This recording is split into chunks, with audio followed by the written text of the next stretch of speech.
Russia was seen sending anti-submarine warfare ships to the Mediterranean after threatening to retaliate against a hypothetical US strike on Syria's Assad regime.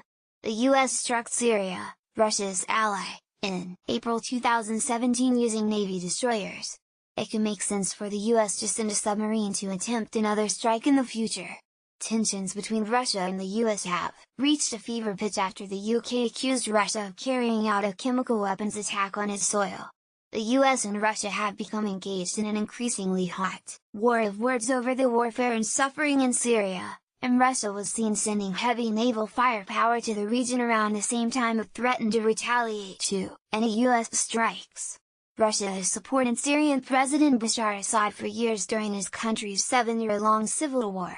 Russia provides military support and air power to help Assad cling to power, as he fights off Islamist insurgents in a popular uprising in a war where his forces have reportedly killed the wide majority of the 500,000 now dead.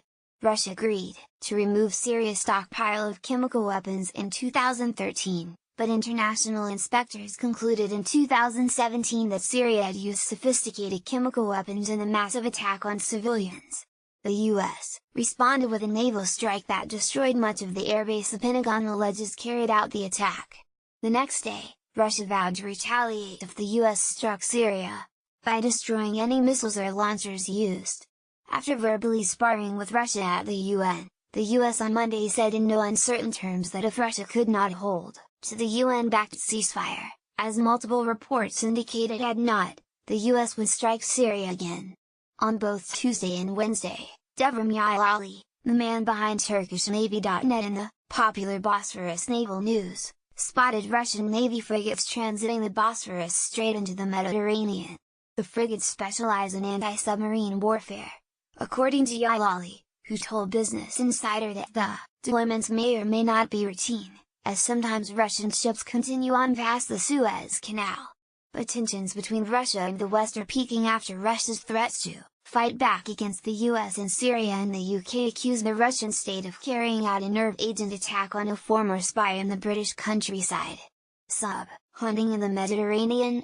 Or routine deployment when the US attacked Syria as punishment for the chemical weapons attack in April 2017, it did so with Navy destroyers firing 59 cruise missiles. The US also has submarines that can mount a similar attack, and if the US wanted to repeat the assault, it may be wiser to send a submerged vessel. A submarine would likely not create the obvious red flag of US destroyers returning to the shores where they once laid waste to a significant portion of Assad's air force. But the US has plenty of options to strike Russia and Syria if they chose, including air power and ground systems.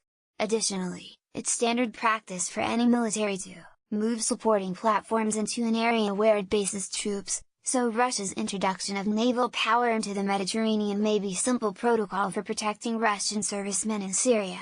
Site highlights each day to your inbox. Follow Business Insider Australia on Facebook, Twitter, LinkedIn, and Instagram.